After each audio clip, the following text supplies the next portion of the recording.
How does one lead a rational life in an irrational society? I will confine my answer to a single fundamental aspect of this question. I will name only one principle, the opposite of the idea which is so prevalent today and which is responsible for the spread of evil in the world. That principle is, one must never fail to pronounce moral judgment.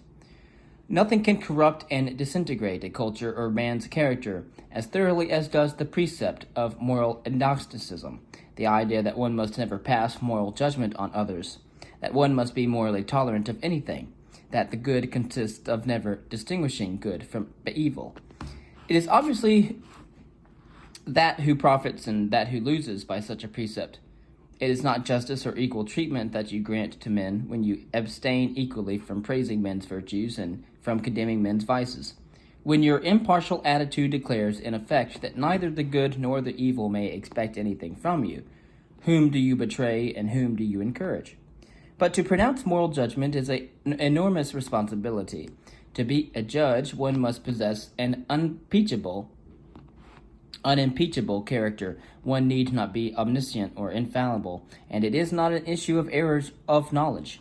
One needs an unbreached integrity, that is, the absence of any indulgence in conscious, willful evil.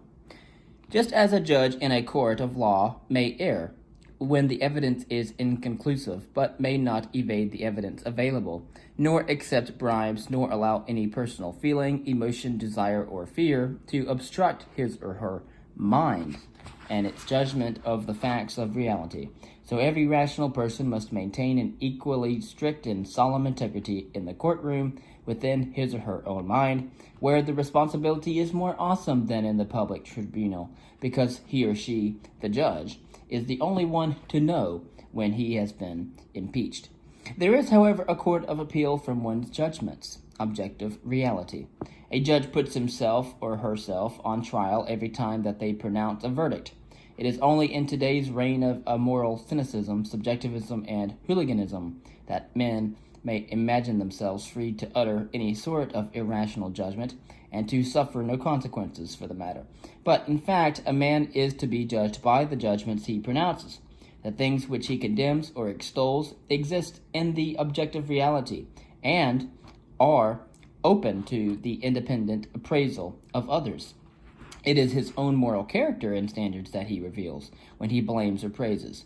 If he condemns America and extols Soviet Russia, for example, or if he attacks businessmen and defends juvenile delinquents, or if he denounces a great work of art and praises trash, it is the nature of his own soul that he confesses.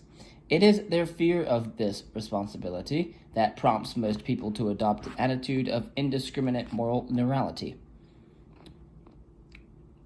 It is the fear best expressed in the precept, "Judge not that ye be not judged." But that precept, in fact, is an abdication of moral responsibility. It is a moral blank check one gives to others in exchange for a moral blank check one expects for oneself. There is no escape from the fact that men have to make choices. So long as men have to make choices, there is no escape from moral values. So long as moral values are at stake, no moral neutrality is possible. To abstain from condemning a torturer, it is to become an accessory to the torture and murder of his victims. The moral principle to adopt in this issue is judge and be prepared to be judged. The opposite of moral neutrality is not blind, arbitrary, self-righteous condemnation of any idea, action, or person that does not fit one's mood, one's memorized slogans, or one's snap judgment at the moment. Indiscriminate tolerance and indiscriminate condemnation are not two opposites, they are two variants of the same evasion.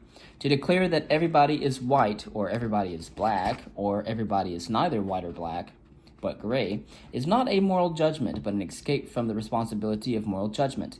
To judge means to evaluate a given concrete by reference to an abstract principle or standard. It is not an easy task. It is not a task that can be formed automatically by one's feelings, instincts, or hunches.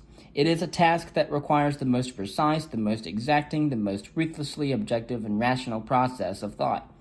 It is fairly easy to grasp abstract moral principles. It can be very difficult, however, to apply them to a given situation, particularly when it involves the moral character of another person. When one pronounces moral judgment, whether in praise or in blame, one must be prepared to answer why, and to prove one's case, to oneself and to any rational inquirer.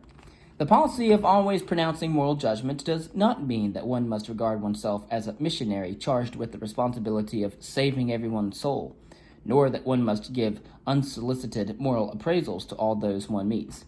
It means, first, that one must note clearly, in full, verbally identified form, one's own moral evaluation of every person, issue, and event with which one deals, and act accordingly to that. The second is that one must make one's moral evaluation known to others when it is rationally appropriate to do so. This last means that one need not launch into unprovoked moral denunciations or debates, but that one must speak up in situations where silence can objectively be taken to mean agreement with or sanction of evil. When one deals with irrational persons where argument is futile, a mere "I don't agree with you" is sufficient to negate any implication of moral sanction. When one deals with better people, a full statement of one's views may be morally required. But in no case and in no situation may one permit one's own values to be attacked or denounced and keep silent. Moral values are the motive power of a man's actions. By pronouncing moral judgment, one protects the clarity of one's own perception and the rationality of the course one chooses to pursue.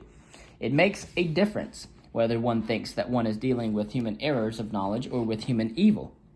Observe how many people evade, rationalize, and drive their minds into a state of blind stupor in dread of discovering that those they deal with, their loved ones or friends or business associates or political rulers, are not merely mistaken, but evil. Observe that this dread leads them to sanction, to help, and to spread the very evil whose existence they fear to acknowledge. If people did not indulge in such abject evasions as the claim that some contemptible liar means well, that a mooching bum can't help it, that a juvenile delinquent needs love, that a criminal doesn't know any better, that a power-seeking politician is moved by patriotic concern for the public good, that communists are merely agrarian reformers, the history of the past few decades, or centuries for that matter, would have been very different. Ask yourself why totalitarian dictatorships find it necessary to pour money and effort into propaganda for their own helpless, chained, gagged slaves who have no means of protest or defense. The answer is that even the humblest peasant or the lowest savage would rise in blind rebellion were he to realize that he is being immolated, not to some incomprehensible noble purpose, but to plain, naked human evil. Observe also that moral neutrality necessitates a progressive sympathy for vice and a progressive antagonism to virtue. A man who struggles not to acknowledge that evil is evil finds it increasingly dangerous to acknowledge that the good is the good. To him, a person of virtue is a threat that can topple all his evasions, particularly when an issue of justice is involved, when demands that he may take sides. It is then that such formulas as "nobody is ever fully right or fully wrong, and who am I to judge" take their lethal effect. The man who begins by saying there is some good in the worst of us goes on to say there is some bad in the best of us. Then there has to be some bad in the best of us, and then it is the best of us who make life difficult. Why don't they keep silent? Who are they to judge? And then, on some gray middle-aged morning, such a man realizes suddenly that he has been betrayed all the values that he had loved in his distant spring, and wonders how it happened, and slams his mind shut to the answer by telling himself hastily that the fear that he had felt in his worst, most shameful moments was right, and that values have no chance in this world. An irrational society is a society of moral cowards, of men paralyzed by the loss of moral standards, principles, and goals.